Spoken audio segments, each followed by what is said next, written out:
Je vais vous parler d'instruments de musique différents, des tuyaux d'arrosage et tout.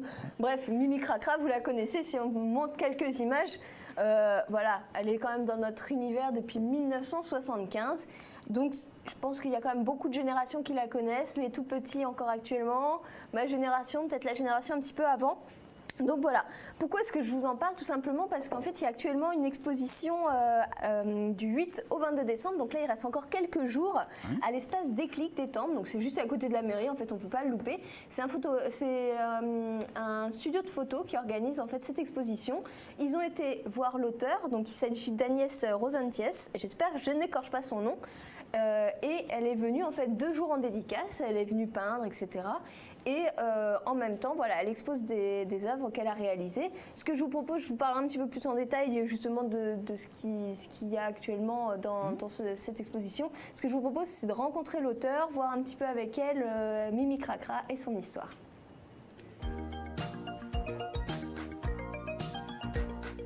Mimi Cracra, l'eau elle aime ça. L'eau moi j'adore ça, ça dégringole et je rigole. Mimi Cracra, l'eau elle aime ça. Tant que si ça mouille, je fais des patouilles. Mimi Cracra, l'eau elle aime ça. Encore un peu d'eau pour Mimi Cracra. C'est au journal Pomme d'Api qu'on m'a demandé pour la première fois de dessiner une petite fille qui se lavait les mains. J'étais très jeune à ce moment-là. Et bon, elle était marrante, mais j'avais vraiment un peu mis les pieds dans le plat. Elle faisait un peu gicler la flotte partout. Et l'idée que pour bien faire, elle faisait des bêtises, c'est-à-dire la bonne volonté était quand même pas un peu prise en défaut par le côté enfantin du personnage. Ça a bien mordu, alors on m'a demandé, maintenant, fais-lui laver ses bottes, numéro suivant, et puis ensuite, il fallait qu'elle aille dans la baignoire, etc. Donc, en fait, le côté je me lave, mais j'en fiche partout, c'était devenu déjà un petit concept. Et puis, alors, on m'a dit, attends, il faut qu'elle ait un nom, quand même, cette petite fille, comment s'appelle-t-elle? Alors, ça a fusé tout seul. Elle est mignonne, hein, elle est Mimi, c'est clair, mais elle est quand même... un peu cracra, hein. Enfin c'est Mimi Cracra quoi. Ah oui, très bien, on garde le nom, etc. J'en suis à 250 épisodes mais de blagues minuscules qui sont vraiment des trucs d'enfants, comment dirais-je, à la portée de toute cervelle. Tout le monde a fait ça, tout le monde connaît, il n'y a rien de plus familier qu'un personnage comme ça. C'est vous, c'est moi, c'est tout le monde. Tout en étant fille, c'est pas une chipie du tout. Et surtout, voilà, ce qu'elle aime avant tout, c'est découvrir, inventer autour d'elle-même un univers qui lui suffise sans consommation. Alors, c'est l'anticonsommation totale. Elle s'amuse avec un petit bâton, une fourmi, une flaque d'eau, une vieille timbale ou Dieu sait quoi. Encore un peu d'eau pour Mimi Cracra. Mimi Cracra, l'eau elle aime ça. L'eau moi j'adore ça, ça dégringole et je rigole. Mimi Cracra, l'eau elle aime ça. Non mais si ça mouille, je fais des patouilles. Ligne claire, c'est-à-dire le trait et la couleur en aplat.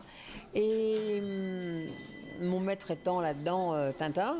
Mais ce profil systématique que j'observe, c'est né d'un amour immodéré pour l'Égypte antique et aussi du fait que le trait continu, quand on dessine, s'apparente à l'écriture. C'est-à-dire que c'est un code pour dire très finement « je suis fâchée, je suis contente, je suis étonnée », etc. Elle a 4 ans ad vitam aeternam, mais, bon, on tire parce que les 3 ans et même les 2 ans mordent. Les 7-8 ans, avec la collection que Paris achète, ça mord aussi. Et bon, je songe sérieusement à faire la Mimi Cracra qui a 13 ans, ça pourrait être rigolo. Au début, on me dit, mais tu vas encore avoir des idées. Alors mais c'est inépuisable.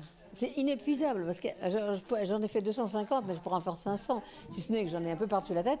Mais c'est, comment dirais-je, c'est évident. Vous me lancez sur n'importe quel sujet, je sais ce qu'un enfant dirait. C'est tout. C'est une réaction. En fait, c'est ma part enfantine, jamais abandonnée, qui réagit. Et c'est rigolo, chic dans les flaques, c'est chouette, je saute dedans, flic, flac, ça claque, je danse dans le vent. Alors, on vous attend là quand même pour la chanson. Ah oui. Claire. Ah, Alors, vas-y. vous êtes obligé. Moi je la connais pas, mais je te suis, vas-y. Mimi cracra, l'eau elle aime ça. Ah oui. Après, je connais pas. C'est Martine, elle la connaissait bien. Vous lui demanderez demain. Martine Guégan, d'accord. Martine Guégan, elle me l'a sortie, mais nickel. Moi, je la connaissais plus par cœur, elle la connaissait encore. Voilà, je viens de refiler.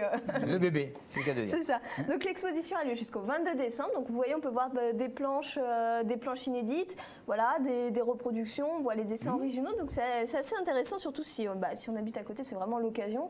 Et ce qui est bien également, donc vous voyez, il y a donc les livres. Les bibliothèques roses, là dont elle parlait, qui sont maintenant pour les 7-8 ans, où quand on commence à lire, c'est pas mal, hein, c'est écrit gros, voilà, il y a quand même des images. Mais voilà, l'enfant peut quand même un peu lire. Il y a des livres pour plus petits, il y a des imagiers comme celui qui est devant Caroline. Il y a les reproductions donc sur les tapis de souris, il y a plusieurs choses comme ça. Et il y a également les tasses, voilà, avec plein de modèles différents. Donc on peut choisir son modèle tout simplement. Pour les prix, il faut aller voir sur le site internet, donc www.studiodéclic.fr. Normalement, ça devrait s'afficher de toute façon sur vos écrans. Voilà, donc c'est ça qui est sympa. Il y a également, pour ceux qui sont intéressés, ce qu'on appelle des digigraphies. Donc en fait, c'est des reproductions en très très bonne qualité, en tirage limité. Donc il y a 15 exemplaires seulement. Ils choisissent en fait avec l'auteur le nombre d'exemplaires qu'ils tirent. Donc 15 exemplaires, c'est quand même pas énorme. Et il y a 18 sortes différentes, donc on peut quand même choisir. Et c'est numéroté et signé par l'auteur. Voilà, donc c'est sympa. Et donc c'est jusqu'au 22 décembre l'exposition. Et ensuite le studio de photo, donc Studio Déclic, qui est à côté donc, de l'hôtel de ville. Ils ont toujours les droits, donc il y a toujours possibilité de se faire des tasses, des tapis de souris. Je crois qu'il y avait des puzzles aussi, voilà, à l'effigie de Mimi Cracra pour un souvenir. Vous rappelez la ville ? Étampes, à côté de l'hôtel de ville d'Étampes, sur la Placette, et c'est la rue, je vais vous la donner, la rue Aristide Briand, 10 rue Aristide Briand à Étampes.